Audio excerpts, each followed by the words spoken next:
শীত তো বেশ জাঁকিয়েই পড়েছে, আর শীতকাল মানে ঘুরু ঘুরু যেতে মনটা চায়। আর আমার মধ্যে যারা কর্পোরেট মজদুর, তাদের কাছে একটা লং ছুটি পাওয়াটা বিশাল চাপের ব্যাপার। তাই তোমাদের আজকে এমন একটা জায়গার সন্ধান দেব, যেখানে সকালে বেরিয়ে রাতে ফিরতেও পারো, অথবা একটা রাত্রি কাটাতেও পারো, যেখানে পাহাড়, ঝর্ণা, নদী সবকিছু আছে।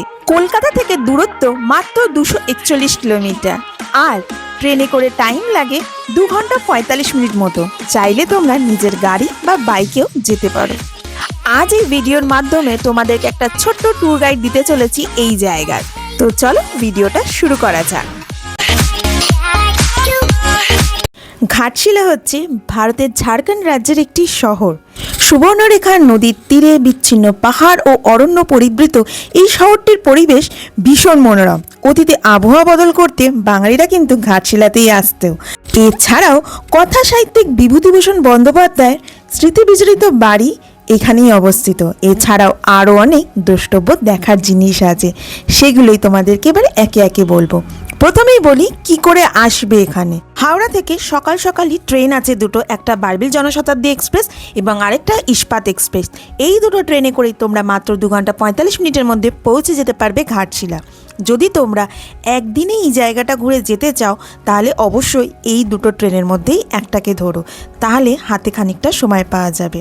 নেবেই আমি আগে থেকে যেমন অটো বুক করে রেখে দিয়েছিলাম, ঝটপট ওই অটোতে উঠে পড়লাম। ব্রেকফাস্ট আমি ট্রেনেই সেরে ফেলেছিলাম, তোমরা চাইলে এখানে নেবেও ব্রেকফাস্ট করতে পারো।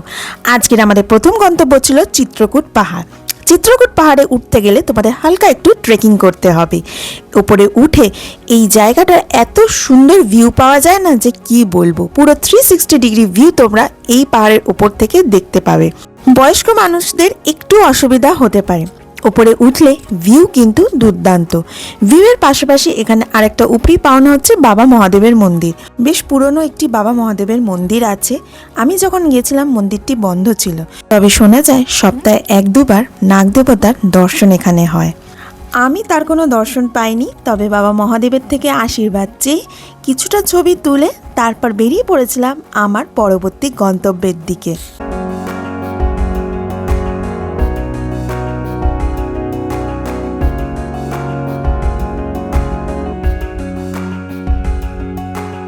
এরপর চলে গেছিলাম সুবর্ণরেখা নদীর তীরে। এটাই তো এখানকার প্রধান আকর্ষণ, কি বলো? যেহেতু আমি শীতকালে গেছি তাই অতটা জল ছিল না, কিন্তু বর্ষাকালে এই জায়গাটা পুরো জলে ভর্তি থাকে। এরপর গেলাম সূর্য মন্দির দর্শনে। ওখানে কিছুক্ষণ সময় কাটিয়ে তারপর চলে গেলাম বিখ্যাত কথা সাহিত্যিক বিভূতিভূষণ বন্দ্যোপাধ্যায়ের বাড়ি গৌরীকুঞ্জে, যেখানে তিনি 1938 থেকে 1950 সাল অবধি ছিলেন। এই বাড়িটি তিনি তার প্রথম স্ত্রী গৌরী দেবীর নামে তৈরি করেছিলেন। এই বাড়ির আনাচে কানাচে আজও আছে তার হাতের ছোঁয়া। আজও এখানে আসলে অপুর সংসার, পথের পাঁচালী, চাঁদের পাহাড়ের কথা মনে পড়ে যায়। অনেকটা সময় এখানে কাটালাম, আর সত্যি সময় যে কিভাবে কেটে গেল নিজেও বুঝতে পারলাম না। যাই হোক, এরপর পালা পরবর্তী গন্তব্যের যাওয়ার পথে চোখে পড়ল এখানকার বিখ্যাত সেই হিন্দুস্তান কপার লিমিটেড। কারণ ঘাটশিলাতে কিন্তু তামার খনি আছে। যাওয়ার পথে ব্রিজের ওপর দাঁড়িয়ে সুবর্ণরেখা নদীকে প্রাণ ভরে দেখলাম। তার চারপাশের এত সুন্দর প্রাকৃতিক পরিবেশ, যেন কোনো একটা মোহের মধ্যে আমি ছিলাম। জায়গাটা ছেড়ে যেতে মন তো চাইছে না, কিন্তু যেতে হবে। আর হ্যাঁ, এই জায়গাটা কিন্তু সাইট সিনের লিস্টের মধ্যে পড়ে না। আমি যার সাথে অটোয় এসেছি সেই দাদাই কিন্তু আমাকে এই জায়গাটা দেখালেন এবং বললেন এখানে কিছুটা সময় কাটাও, তোমারও ভাল লাগবে। আর সত্যি একদমই ঠিক কথাই তিনি বলেছেন। আমার তো এখানে এসে ভীষণ ভালো লাগলো। শীতকালে এই রকম অবস্থা সুবর্ণরেখা নদীর, আমি তো ভাবছি বর্ষাকালে কেমন লাগবে।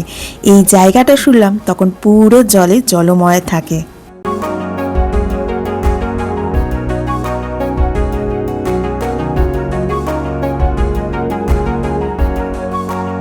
এরপরে আমাদের গন্তব্য হলো রাতমোহনা। রাতমোহনা যাওয়ার সময় ডান দিকে একটা সরু রাস্তা গেছে, কিছুটা এগোলেই তোমরা এই সুন্দর ঝর্ণা দেখতে পাবে। তাই রাতমোহনা গেলে অবশ্যই ঝর্ণাটা দেখো, এটাকে মিস করো না। এটা দেখে তারপর এগোলাম আমরা রাতমোহনার দিকে। জায়গাটা সুবর্ণরেখা নদীর ওপর অবস্থিত। বহু প্রাচীনে এখানে একটা ব্রিজ ছিল, যেটা আস্তে আস্তে ভগ্নপ্রায় দশায় পরিণত হয়েছে, যেটা কিন্তু বর্ষাকালে পুরো জলের তলায় চলে যায়। তার পাশেই নতুন ব্রিজ হয়েছে, যেটাতেই এখন বর্তমানে যাতায়াত করা হয়। আর এই ব্রিজটা ছিল কিন্তু সেই ইংরেজ আমলের তৈরি। আর তখন এই রাস্তা দিয়ে কিন্তু আমদানি রপ্তানির কাজ চলতো। আর এখান থেকে চারপাশের পরিবেশটা এত মনোরম লাগছে না যে কি বলবো। আমি তো যে স্পটেই যাচ্ছি সেখানেই অনেকটা টাইম কাটাচ্ছি, ছেড়ে যেতে মন চাইছে না। কিন্তু আরও অনেক স্পট রয়েছে আর আমাকে আজকেই কলকাতা ফিরতে হবে। এরপর তোমরা দেখে নিতে পারো ফুলডুংরি পাহাড়, শালপিয়ালের ঘন জঙ্গলে ঢাকা এই ছোট্ট পাহাড়টি উপর থেকে ঘাটশিলা শহরের এক চমৎকার দৃশ্য দেখা যায়। তবে হ্যাঁ, এখানে যেতে গেলেও কিন্তু তোমাদের অল্প একটু ট্রেক করতেই হবে, তবে তোমাদের বেশ ভালো লাগবে। আর হ্যাঁ, এখানেই বসে কিন্তু বিভূতিভূষণ বন্দ্যোপাধ্যায় অনেক সাহিত্য গল্প রচনা করেছিলেন। তার মধ্যে একটি উল্লেখযোগ্য হলো চাঁদের পাহাড়। আর উপরে উঠে বুঝতে পারলাম কেন তিনি এই জায়গাটাকেই বেছেছিলেন নিজের সাহিত্য এবং রচনা লেখার জন্য। সত্যি জায়গাটা খুবই সুন্দর। এরপর চলে গেছিলাম রঙ্কিনী দেবীর মন্দিরে। ভিতরে ছবি তোলা নিষেধ ছিল, তাই বাইরে থেকেই তোমাদের সামনে তুলে ধরলাম। যেতে যেতে পথে আমার ড্রাইভার দাদা বলল এখানের স্পেশাল ডিশ শাল পাতা পোড়া চিকেন খেতে। 30 টাকা নিল এক প্লেট, আর টেস্ট দুর্দান্ত। মানে আমি এরকম ফার্স্ট টাইম এই ডিশটা ট্রাই করলাম, আর টেস্ট ইয়াম্মি ছিল।